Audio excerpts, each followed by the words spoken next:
আমি রাহুল। ছোট মামার বাড়িতে বেড়াতে গিয়ে তার স্ত্রীর অপরূপ সৌন্দর্য দেখে প্রথম দর্শনেই মুগ্ধ হয়ে গিয়েছিলাম। তার সেই মায়াবী মুখের মিষ্টি হাসি আমাকে যেন বারংবার তার দিকেই টানছিল। এরপর এক রাতে যখন ছোট মামা বাড়িতে ছিলেন না, তখন মামি আমাকে ডেকে বলল, রাহুল, আমার খুব একা লাগছে আর ভয়ও করছে। তুমি আজ রাতটা আমার ঘরে ঘুমিয়ে পড়ো। এই কথা শুনে আমি মনে মনে ভীষণ খুশি হয়ে মামির ঘরে ঘুমাতে গেলাম। কিন্তু মাঝরাতে আমার মনের ভেতরটা কেমন করতে শুরু করে এবং আমি আর নিজেকে সামলাতে না পেরে মামির পাশে গিয়ে তার চাদরের উপর দিয়েই আলতো করে হাত বোলাতে লাগলাম। আমি ভেবেছিলাম আমার মামি হয়তো গভীর ঘুমে আচ্ছন্ন এবং তিনি কিছুই টের পাবেন না। আমার হাত বোলানোর মিনিট দুয়েক পরেই মামি হঠাৎ চোখ মেলে আমার দিকে তাকালেন। তখন আমি অত্যন্ত ভয় পেয়ে গিয়েছিলাম এবং সঙ্গে সঙ্গে দূরে সরে আসি। কিন্তু এরপর মামি আমাকে যা বললেন তা শুনে আমার পায়ের নিচের মাটি যেন সরে গেল। আমি তো তাকে একজন সহজ সরল মানুষ হিসেবেই জানতাম। কিন্তু মামি আমাকে বললেন, রাহুল, তুমি কি শুধু এভাবেই হাত বোলাবে নাকি আরেকটু সাহস করে এগোবে? মামির মুখে এই কথা শোনার পর আমিও আর নিজেকে নিয়ন্ত্রণে রাখতে পারলাম না এবং মামিকে আসলে উচ্চমাধ্যমিক পরীক্ষা শেষ করার পর আমি ছোট মামার বাড়িতে বেড়াতে গিয়েছিলাম। এই ঘটনাটি আমার সাথে ঘটে যাওয়া প্রায় 2 মাস আগের, কারণ যে সময় আমার মামার বিয়ে হয় ঠিক সেই সময় আমার ফাইনাল পরীক্ষা চলছিল, যার কারণে আমি মামার বিয়েতে উপস্থিত থাকতে পারিনি। ছোট মামার সাথে আমার সম্পর্কটা ছিল বন্ধুর মতো, কারণ তিনি আমার চেয়ে বয়সে মাত্র 5 বছরের বড় ছিলেন। যখনই আমি মামার বাড়ি যেতাম সারাক্ষণ ছোট মামার সাথেই কাটাতাম এবং তার সাথে খেলাধুলা করতাম। তাই ছোটবেলা থেকেই মামার সাথে আমার একটা গভীর বন্ধুত্বপূর্ণ সম্পর্ক গড়ে উঠেছিল।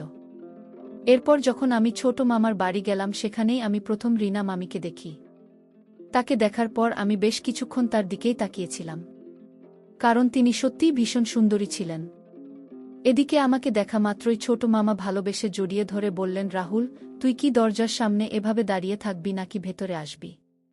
তারপর আমার ছোট মামা তার সুন্দরী স্ত্রীর দিকে তাকিয়ে বললেন, শোনো, ও আমার ভাগ্নে রাহুল। আর তার চেয়েও বড় কথা, ও আমার বন্ধুর মতো। রাহুল যতদিন এই বাড়িতে থাকবে তুমি ওর খুব ভালোভাবে যত্ন নেবে। এমনিতেও বেচারা আমাদের বিয়েতে আসতে পারেনি। মামার কথা শুনে রিনা মামি মুচকি হেসে স্বামীর দিকে তাকিয়ে বললেন, ঠিক আছে। সেদিন দুপুরে খাওয়া দাওয়ার পর আমরা 3 জন মিলে অনেকক্ষণ গল্পগুজব করলাম। সেদিন মামার ছুটির দিন থাকায় তিনি সারাদিন বাড়িতেই ছিলেন। সারাদিন কেটে যাওয়ার পর মামা আমাকে তার পাশের ঘরে থাকার ব্যবস্থা করে দিলেন। রাতেও আমরা 3 জন একসাথে রাতের খাবার খেলাম। কিন্তু কেন জানি না আমার সমস্ত মনোযোগ ছিল নতুন মামির দিকে। তিনি এতটাই রূপবতী ছিলেন যে তার মিষ্টি হাসি আমাকে বারবার তার প্রতি আকর্ষিত করছিল। আর একে হয়তো বলে বয়সের প্রভাব। আমি তখন সবে উচ্চ মাধ্যমিক পরীক্ষা শেষ করেছি। তাই বুঝতেই পারছেন সেই বয়সে ছেলেমেয়েদের মনের অবস্থা কেমন থাকে। তাই আমি পুরো বিশ্বাসটা আর বিস্তারিতভাবে বলছি না। রাতের বেলা খাওয়া দাওয়া সেরে আমি যখন পাশের ঘরে একা শুয়েছিলাম, তখন বিছানায় শুয়ে কেবল রিনা মামির সেই সুন্দর মুখটাই আমার চোখের সামনে ভাসছিল। এবং তার কথা ভাবতে ভাবতেই আমি স্বপ্নের জগতে হারিয়ে গিয়েছিলাম। মামির কথা ভাবতে ভাবতে কখন যে রাত প্রায় 2টা গিয়েছিল আমি টেরই পাইনি। হঠাৎ মনে হলো আমার পাশের ঘর থেকে, অর্থাৎ মামির ঘর থেকে কেমন যেন একটা শব্দ ভেসে আসছে। সেই শব্দ শুনে আমার মনের ভেতর কৌতূহল আরও বেড়ে গেল, কারণ আমি বুঝতে পারছিলাম ওই শব্দটি মামিরই ছিল এবং ওটা কিসের শব্দ ছিল তা জানার জন্য আমি অস্থির হয়ে পড়ছিলাম। যখন আমি আর নিজেকে সামলাতে না পেরে খুব সাবধানে নিজের ঘরের দরজা খুলে মামির ঘরের দরজার ফাঁক দিয়ে ভেতরে সবকিছু দেখার চেষ্টা করলাম। তাদের ঘরের দরজা ভেতর থেকে বন্ধ ছিল, কিন্তু দরজায় একটি ছোট্ট ছিদ্র দিয়ে আমি প্রায় আধ ঘন্টা দাঁড়িয়ে মামা আর মামির ব্যক্তিগত মুহূর্তের সাক্ষী হয়েছিলাম। সেই দৃশ্য দেখে আমি একদিকে যেমন মজা পেয়েছিলাম, তেমনি বুঝতে পারছিলাম না যে আমি কত বড় ভুল করছি। এজন্যই হয়তো বড়রা বলেন, বয়সের দোষ। এখন বুঝি যে আমি সেদিন অন্যায় করেছিলাম। পরের দিন সকালে যখন আমার মামি স্নান সেরে ছাদে বসে তার লম্বা চুলগুলো রোদে শুকাচ্ছিলেন, তখন আমিও তার পেছনে পেছনে ছাদে গেলাম। আমি ভেবেছিলাম তার সাথে একটু মজা বা ঠাট্টা করব। তাই আমি হাসির ছলেই মামিকে জিজ্ঞেস করলাম, মামি, আমাকে তোমার কেমন লাগে? মামি তখন মুচকি হেসে আমার দিকে তাকিয়ে বললেন, তুমি তো খুব মজার একটি ছেলে, অনেক হাসাতে পারো। আমার তো তোমাকে বেশ ভালোই লাগে।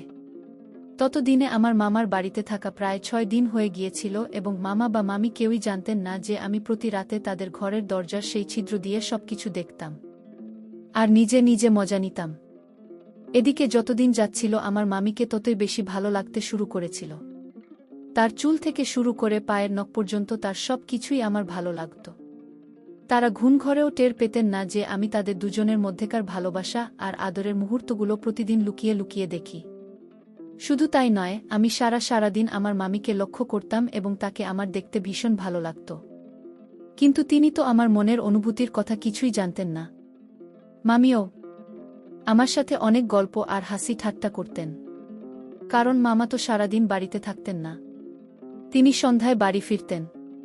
তাই আমি মনে মনে ভেবেছিলাম এই 1 মাসের মধ্যেই আমি মামিকে আমার মনের কথা বলে নিজের ইচ্ছেটা পূরণ করব।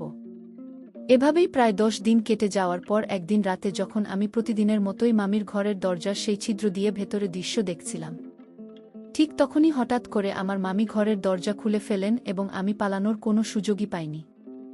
আমি সরাসরি মামির চোখের সামনে ধরা পড়ে গেলাম। মামি আমাকে দেখেই সবকিছু বুঝে গিয়েছিলেন যে আমি মাঝরাতে তাদের দরজার সামনে দাঁড়িয়ে কি করছিলাম। সেদিন রাতে মামি আমার দিকে ভীষণ রাগী দৃষ্টিতে তাকিয়েছিলেন, কিন্তু আমাকে একটি কথাও বলেননি। আমি তো মামির সেই চেহারা দেখে লজ্জায় লাল হয়ে গিয়েছিলাম এবং দ্রুত মাথা নিচু করে সেখান থেকে আমার ঘরে চলে এসেছিলাম। আমি সত্যি কল্পনাও করতে পারিনি যে সেদিন হঠাৎ আমার মামি দরজা খুলে এভাবে আমার মুখোমুখি হবেন। আসলে সেদিনও আমি আগের দিনগুলোর মতোই তাদের ব্যক্তিগত মুহূর্ত দেখার জন্য মজা নেবার জন্য দাঁড়িয়েছিলাম। কিন্তু সেদিন আমি কিছুই দেখতে পাইনি, কারণ তারা দুজনে সেদিন রাতে শুধু গল্প করতেই ব্যস্ত ছিলেন। এরপর নিজের ঘরে এসে আমি কিছুতেই বুঝতে পারছিলাম না যে এবার আমি কি করব, কারণ মামি তো এই বিশ্বাসটা নিশ্চয়ই আমার মামাকে বলবেন যে আমি মাঝরাতে তাদের ঘরের দরজার সামনে দাঁড়িয়ে ভেতরে দৃশ্য দেখার চেষ্টা করছিলাম। এই কথা ভেবে সেদিন রাতে আমি এক মুহূর্তের জন্য ঘুমাতে পারিনি। আমার ভেতরে একটা তীব্র ভয় কাজ করছিল এবং আমি ভেবেছিলাম মামির কাছে সবকিছু শোনার পর সকালবেলা হয়তো আমার মামা নিজেই আমাকে ঘাড় ধাক্কা দিয়ে বাড়ি থেকে বের করে দেবেন। কিন্তু পরের দিন সকালে আমার মামা যখন বাড়ি থেকে বেরিয়ে গেলেন তখন আমার মামি আমার ঘরে এলেন এবং আমাকে বললেন, রাহুল, আমি সব জানি। তুমি কাল রাতে কেন আমাদের ঘরের দরজার বাইরে দাঁড়িয়েছিলে তা আমার অজানা নয়।